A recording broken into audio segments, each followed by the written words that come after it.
Hello guys, स्वागत है आपका मेरे चैनल योगा विद रुचि लखेड़ा में। तो आज हम करेंगे कि अपने लीवर को हम योग के माध्यम से कैसे स्वस्थ रख सकते हैं। यदि किसी के लीवर में कोई प्रॉब्लम आ गई है तो उसको भी हेल्प करेगा, और जिसका कोई प्रॉब्लम नहीं है तो आगे जाके भी अपने लीवर को हम कैसे स्वस्थ रख सकते हैं, कौन कौन सी ऐसी योग की क्रियाएं कर सकते हैं। तो सबसे पहले तो बात करते हैं कि हमारे शरीर का बहुत इंपॉर्टेंट ऑर्गन्स है लीवर। लीवर क्या है कि अपने सेल्स को वैसे तो खुद ही जनरेट करता है, छोटी मोटी कोई दिक्कतें आ जाती हैं तो अपने सेल्स को रीजनरेट कर लेता है, डैमेज सेल्स को फिर से बनाने का काम कर लेता है। लेकिन कई बार क्या होता है कि हम लोगों के गलत लाइफस्टाइल की वजह से, गलत खान पान की वजह से उसकी सेल्स ऐसे डैमेज होने लग जाती हैं कि उसको खुद से रिकवर होने में प्रॉब्लम आती है। तो हमें क्या करना है कि थोड़ा सा अपनी हैबिट्स को, अपने खान पान की आदतों को चेंज करके, अपना लाइफ स्टाइल चेंज करके और साथ में योग की क्रियाओं को करके अपने ही लीवर को स्वस्थ रखने में हेल्प करना है।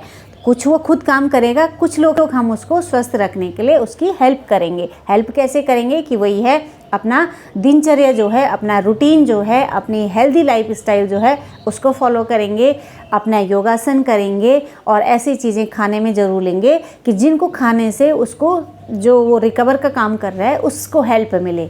तो अब बात करते हैं कि लीवर हमारे शरीर में क्या काम करता है। लीवर हमारे शरीर में बहुत अनगिनत काम करता है, लेकिन उसके कुछ पॉइंट ऐसे हैं जो मैं अभी आप लोगों के सामने रख रही हूँ कि जो मेन इंपॉर्टेंट जो पॉइंट है वो है, सबसे पहले तो लीवर हमारे शरीर में जो ब्लड पूरे शरीर में दौड़ रहा है उसको फिल्टर करने का काम करता है। दूसरा है उसमें कि जो भी खाना हम खाते हैं उसको पचाने में हेल्प करता है लीवर। तीसरा है इसमें कि जो हम खाना खा लेते हैं उससे जो न्यूट्रिशन मिलते हैं अपने अंदर वो स्टोर करके रख लेता है, और जितनी शरीर को ज़रूरत है उतना वो रिलीज़ करता है। फिर नेक्स्ट टाइम पे जब उसको शरीर को प्रोटीन की ज़रूरत होती है, यदि हमारा लीवर स्वस्थ है तो वो टाइम पे उस प्रोटीन को रिलीज़ करने का काम करता है। अगला इसमें एंजाइम्स बनाने का भी काम करता है। दूसरा है इसमें नेक्स्ट है प्रोटीन बनाने का काम करता है, टॉक्सिन्स रिलीज़ करने का काम करता है और हमारे शरीर को इम्यूनिटी बूस्ट करने में भी हेल्प करता है। जिसका लीवर हेल्दी होगा उसके शरीर में इम्यूनिटी भी अच्छी होगी, उसकी कार्य करने की क्षमता अच्छी होगी, उसकी रोग प्रतिरोधक क्षमता अच्छी होगी। बहुत सारे ऐसे काम हैं जो लीवर हमारे शरीर में करता है, और वैसे तो बहुत सारे हैं लेकिन कुछ पॉइंट मैंने आप लोगों के सामने रख दिए। ये तो इसके काम हो गए। अब अगली हम बात करेंगे कि लीवर से संबंधित हमारे शरीर में रोग आ जाते हैं। लीवर में बहुत सारे प्रॉब्लम आती हैं जिसकी वजह से लीवर खराब होने तक की नौबत आ जाती है। सबसे पहले तो आजकल क्या है कि हम लोग ऐसे जंक फूड खा लेते हैं, ऐसे अनहेल्दी खाना खा लेते हैं जिसको पचाने में लीवर को बहुत ज़्यादा मेहनत करनी पड़ती है। और जब बहुत ज़्यादा मेहनत करनी पड़ती है तो हर मशीन का, हर चीज़ का एक कैपेसिटी होती है, उसके कार्य करने की क्षमता। जब उसकी लिमिट से बाहर हो जाती है तो उसके अंदर क्या है दिक्कतें आने लग जाती हैं और वो अपने काम को प्रॉपर ढंग से नहीं कर पाता है। खान पान सबसे मेन इसमें मैटर है। दूसरा है कि अल्कोहल, ही जो लीवर होता है, क्योंकि अल्कोहल लोग इतना ज़्यादा लेते हैं कि जो लीवर है वो फैटी वो हो जाता है, उसमें दिक्कत आ जाती है। नेक्स्ट इसमें है कि मोटापा आने से जो हमारा लीवर है उसमें भी फैट जम जाता है, और फैटी लीवर की आजकल एक कॉमन सी समस्या हो गई है कि अधिकतर लोगों को फैटी लीवर की समस्या होने लग गई है। यदि शरीर में ओवरवेट नहीं होगा, एक्स्ट्रा फैट नहीं होगा तो हमारे लीवर में भी एक्स्ट्रा फैट नहीं जमेगा। इसके लिए आपको फिजिकली वर्कआउट ज़रूर करने हैं और ऐसी डाइट अपने खाने में शामिल करनी है जिसको करने से क्या होगा कि जो फैट जमा हो रखा है उसको वो साफ़ करने का काम करेगा। अगला इसमें बात करते हैं कि हमें क्या क्या खाना चाहिए। क्या क्या खाने में, जैसे मौसमी फल हो गया, मौसमी सब्जियां हो गई, शाकाहारी खाना हो गया, ये ऐसी चीज़ें लेनी है जो शरीर को डाइजेशन करने में ज़्यादा मेहनत न लगे और हेल्दी भी हो और हल्का भी हो खाने में। क्योंकि जब हम मांस खाते हैं या कुछ ऐसी मैदा खाते हैं या ड्राई जो खाना होता है जिसमें पानी की मात्रा कम होती है, ज़्यादातर मैदे से बनी हुई जो चीज़ें होती हैं उसमें पानी की कमी होती है, वो ऐसी चीज़ें जब हम ले लेते हैं तो उसमें लीवर को पचाने में ज़्यादा मेहनत लगती है, जिसकी वजह से ये चीज़ दिक्कत करता है। अभी हमें मौसमी फल खाने हैं, मौसमी सब्जियां खानी हैं, शुद्ध शाकाहारी खाना खाना है, और जैसे बटर भी लेते हैं तो बहुत कम मात्रा में लेना है। जैसे घी ले रहे हैं तो कम मात्रा में, ऐसा नहीं है कि बहुत ज़्यादा ले लिया जिसकी वजह से दिक्कत आ रही है। हर चीज़ ले सकते हैं। प्रोटीन जो लेना है तो उसमें आ जाता है कि हमें दूध से बनी हुई चीज़ें भी लेनी है, लेकिन कम मात्रा में, बहुत ज़्यादा नहीं। ये हमारा हो गया। अब हम बात करेंगे कि हमें आसन कौन कौन से करने हैं। 4 से 5 आसन बताऊंगी, बहुत टफ़ वाले आसन नहीं हैं, कोई भी कर सकता है। अपनी मैट के ऊपर बैठ के आप लोग सिंपली आसन कर सकते हैं, जिनको यदि आप रेगुलर करोगे तो आपको बहुत ज़्यादा फ़ायदा होगा अपने लीवर को स्वस्थ रखने में। जिनको है, चाहे फैटी लीवर है, चाहे जब हमें जॉन्डिस हो जाता है, आंखें पीली हो जाती हैं, ये नाखून पीले हो जाते हैं, शरीर में गर्मी बढ़ जाती है, पित्त बढ़ जाता है, जिसकी वजह से लीवर पे ज़्यादा असर आता है, तो ये चीज़ें भी ठीक होंगी और अपने लीवर को आगे जाके हम स्वस्थ भी करेंगे और आगे के लिए भी स्ट्रॉन्ग भी करेंगे। तो चलो स्टार्ट करते हैं अपनी मैट के ऊपर चल के। आसनों में हम सबसे पहले करेंगे गौमुख आसन। गौमुख आसन कैसे होता है कि हमें अपने पैर को इस तरीके से फोल्ड करना होता है, दूसरा पैर हमें उसके ऊपर लेना है। जैसे गाय का मुंह होता है वैसे हमारे पैरों का पोस्चर बन जाता है। तो इस तरीके से हम दोनों पैरों को, एक साइड ये, दूसरे साइड दूसरे पैर को लेंगे और बीच में अपनी बटक को सेट कर लेंगे। बैक सीधी रखी, चेस्ट सीधी रखी। अब जो पैर हमारा ऊपर है वही हाथ हमारा ऐसे पीछे की तरफ जाएगा, दूसरा हाथ नीचे से जाएगा और दोनों हाथों को हम पीछे से लॉक कर लेंगे। पीछे से दिखाती हूँ आप लोगों को। तो इस तरीके से हमारा पीछे वाला पोर्शन हो गया कि हमने हाथों को लॉक करा, बैक को सीधे रखा, चेस्ट को सीधा स्ट्रेट रखा। ऐसा नहीं है कि हमने कर्व बना के रखा। बैक सीधी है, हाथ सीधे हैं और कुछ सेकंड हमें होल्ड करना है इस पोस्चर को। इससे हमारे साइड में जो दाईं साइड लीवर है उसमें बहुत अच्छी स्ट्रेचिंग आती है, उसके अंदर जो टॉक्सिन्स जमा हो रखे हैं वो रिलीज़ होंगे और जो हमारे लीवर की परेशानी है उसमें मदद मिलेगी। एक साइड हमने कर लिया है, सेम हमें दूसरी साइड भी करना है। ऐसा नहीं है कि हमने एक साइड करा तो दूसरी साइड नहीं करा, दोनों साइड बराबर करना है। पैर चेंज हो गया तो हाथ भी हमारा चेंज हो जाएगा। जो हाथ पहले नीचे है था वो ही हाथ हमारा दूसरा ऊपर की तरफ आएगा और जो ऊपर था वो नीचे आएगा। सेम ऐसे ही करना है। गर्दन सीधी रख के, कमर सीधी रख के, अपनी बैक को और चेस्ट को स्ट्रेट रखने के बाद हमें होल्ड करना है 10 से 20 सेकंड। एक सेट हो गया, फिर हमें दोबारा रिपीट करना है। 2 से 3 सेट में हमें हर आसन को करना है। ये हमारा गौमुख आसन हो गया। इसके बाद अगला आसन हम करेंगे मंडूकासन। मंडूकासन कैसे करते हैं? अब हम बैठ जाएंगे वज्रासन में। इस तरीके से हमने पैरों को पीछे फोल्ड कर दिया है, अपने पंजों के ऊपर हमने अपने बटक को सेट कर दिया है, बैक सीधी है और हाथ हमारे थाइस के ऊपर। ये तो हो गया हमारा वज्रासन। अब इसके बाद हम करेंगे मंडूकासन। इसी में होता है मंडूकासन। मंडूकासन के लिए हमें, वज्रासन में हम बैठे हुए हैं, हाथों को हमने ऐसे फोल्ड कर देना है और मुट्ठी बना देनी है। पहले हम सांस अंदर लेंगे, फिर बाहर छोड़ के रोक देंगे। रोकने के बाद पेट को अंदर खींचेंगे और अपने दोनों हाथ को नाभि के दोनों साइड हमें सेट करने हैं। और जब इतना हो जाएगा हमें तब उसके बाद नीचे झुकना है। कैसे करेंगे? पहले सांस अंदर ली, सांस छोड़ी,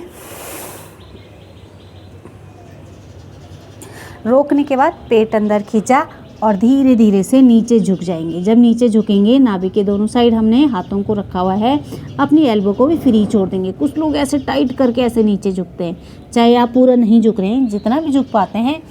टमीज का फैट ज़्यादा है या थाई की जो मसल्स हैं बहुत टाइट है, नहीं कर सकते हैं, सिर्फ एक्टिंग करो शुरू में। घुटने दर्द वाले थोड़ा ध्यान से करना। अगर घुटने में खिंचाव आ रहा है, दर्द आ रहा है तो पीछे से पिलो लगा सकते हैं। यहाँ पे कुछ गद्दी रख के, फिर ज़्यादा जॉइंट में खिंचाव नहीं आता है। तो हमने एक बार फिर से देख लेते हैं, कंफ्यूज नहीं होंगे। एक बार सांस ली, बाहर छोड़ी, रोक दी और पेट को अंदर खींचा।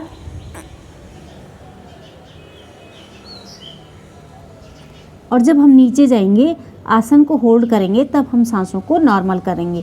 ऐसा नहीं है कि इतनी देर नीचे झुकने के बाद घुटन पैदा करते हुए हम आसन करेंगे। कंफर्ट होके स्थिर सुखम आसनम, जिस पोस्चर में आप स्थिर होके सुख प्राप्त कर रहे हो, सुख का आनंद ले रहे हो, उसी पोस्चर में हमें अपने आसन को होल्ड करना है। जहाँ अनकंफर्ट है, दिक्कत शरीर में आ रही है, उस आसन का पूरा लाभ नहीं मिलता है। तो हम नीचे झुक गए हैं, हमने 10 सेकंड तक होल्ड करना है। 1 2 3 4 5 6 7 8 9 10। फिर सांस भरी और वापस आ गए। जब हमें सांस तब लेनी है, छोड़नी है जब हम स्टार्ट करते हैं। अब मैं जब नीचे झुकी तो मैंने सांस छोड़ते हुए झुकी, जब मैं वापस आई तो सांस भरते हुए वापस आई। जितनी देर बीच में रुकी उतनी देर सांसें नॉर्मल रही। ऐसा नहीं है कि हमने सांसों को कंफ्यूज होके करना है। यदि कंफ्यूज हो रहे हो तो सांसों को छोड़ो, सिर्फ अपने आसन पे ध्यान दो। ये हमारे 2 आसन हो गए। तीसरा इसमें आएगा वक्रासन। वक्रासन भी आता है, मत्स्येंद्रासन भी आता है। तो जो आपको इजी लगे, वक्रासन होता है सरल वाला, इसको कोई भी कर सकता है। ऐसे एक पैर को हमने सीधा कर दिया, दूसरे को हमने उसके घुटने के पास में पंजा लेके आ गए, और जो हमारा पैर उठा हुआ है उसका हाथ हमने साइड में ले लिया है, और फिर सांस लेंगे। पहले सांस छोड़ेंगे और रोकेंगे, पेट को खींच के रखेंगे, और जो हमारा अपोजिट वाला हाथ है उसको हम यहाँ घुटने के बाहर से लेके आएंगे, और जो पैर हमारा सीधा है उसको पकड़ने की कोशिश करेंगे। अब अपर बॉडी को हम साइड में ट्विस्ट करेंगे। जो ये हमारा हाथ पीछे है उधर की तरफ हम अपनी गर्दन भी लेके जाएंगे, और इस शोल्डर को भी पीछे लेके जाएंगे। जितना हम इसको पीछे लेके जाएंगे शोल्डर को, उतना आप जब करोगे तब ध्यान रख करना, अपने हिसाब से देखना कि कितना मेरी बॉडी में ट्विस्टिंग हो रहा है। तो अपर बॉडी में बहुत अच्छा ट्विस्टिंग होता है जब हम इस शोल्डर को पीछे लेके जाते हैं और गर्दन को भी उसी साइड लेके जाते हैं। हमारी चेस्ट ट्विस्ट होती है, अपर बैक ट्विस्ट होती है, शोल्डर ट्विस्ट होते हैं। तो जहाँ ट्विस्टिंग होती है वहाँ टॉक्सिन्स रिलीज़ होते हैं। तो इस वाले आसन में हमारा लीवर, किडनी, साइड में जो हमारे लीवर किडनी है वो भी डिटॉक्स होते हैं। तो दाईं पसली के नीचे हमारा लीवर होता है, तो उसमें बहुत अच्छा ट्विस्टिंग आने की वजह से क्या होता है, वो डिटॉक्स हो जाता है। तो हमने एक साइड तो कर लिया, ऐसा नहीं है कि हमने एक ही साइड करा, दोबारा से हम करेंगे दूसरी साइड से। हमने पैर और हाथ चेंज कर लिए, फिर से जो पैर उठा हुआ था उसको सीधा करा, दूसरा पैर उसके बगल में लिया। अब जो हाथ पहले हमने साइड से लिया था उसको हम पीछे लेंगे, क्योंकि हमारा जो पैर उठा हुआ रहता है उसी हाथ को हम पीछे लेके जाते हैं। फिर से सांस भरी, सांस छोड़ के रोकी, पेट को अंदर खींचा, और अपने जो ये पैर सीधा है उसको पकड़ने की कोशिश करी। और फिर सेम हमें दूसरी साइड भी आसन को करते हुए होल्ड करना है। 1 2 3 4 5 6 7 8 9 10। आप 10 सेकेंड भी कर सकते हो, 20 सेकेंड भी कर सकते हो, 30 सेकेंड भी, वो अपनी कैपेसिटी के हिसाब से, जितनी स्टेमिना जिसके शरीर में है उस हिसाब से कर सकते हो। लेकिन 5 से 10 सेकेंड ज़रूर करें। जब आसन में रुकोगे तभी उसका बेनिफिट मिलेगा। यदि हम सिर्फ एक्टिंग करेंगे तो पूरा फ़ायदा नहीं मिलता है। ये हो गया हमारा वक्रासन। जिनको वक्रासन इजी लग जाता है तो वो मत्स्येंद्र, अर्ध मत्स्येंद्रासन भी कर सकते हैं।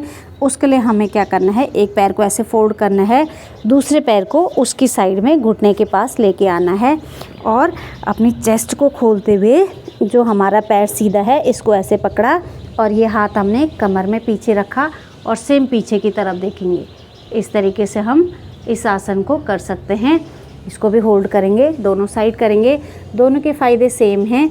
अभी मैंने इससे पहले वक्रासन करा, जिसको वक्रासन करना है वो वक्रासन करे, जिसको अर्ध मत्स्येंद्रासन करना है, मत्स्येंद्रासन करना है, वो ये वाला कर सकता है। लेकिन करना दोनों साइड है। 3 आसन हमारे हो गए। ये तो मैंने ऑप्शन वाला बताया है कि दोनों में से एक कोई भी कर सकता है। अगला हम इसमें करेंगे पेट के बल लेट के। कैसे? इस तरीके से हम पेट के बल लेट जाएंगे और पीछे से अपने पैरों को फोल्ड करेंगे और दोनों हाथों से दोनों पैरों को पकड़ लेंगे। ये हमने दोनों हाथों से पकड़ा और उसके बाद सांस भरते हुए हम उठेंगे इस तरीके से।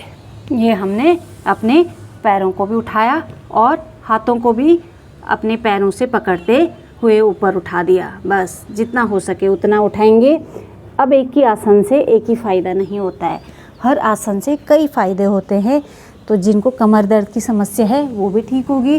बाकी बहुत सारे एक ही आसन के बहुत सारे फ़ायदे होते हैं, लेकिन अभी हमने सिर्फ लीवर के लिए अपना आसनों को बताया है कि अपने लीवर को हम कैसे और किन आसनों से स्वस्थ रख सकते हैं। तो ये सिंपल से आसन थे, आप कहीं पे भी कर सकते हैं, कैसे भी कर सकते हैं। इस तरीके से हम बैठेंगे, अपनी मैट के ऊपर बैठ जाओ। मैट के ऊपर नहीं बैठ सकते हैं तो बेड के ऊपर भी कर सकते हो, लेकिन करना ज़रूरी होता है। जब आप करोगे तभी उसके फ़ायदे मिलेंगे।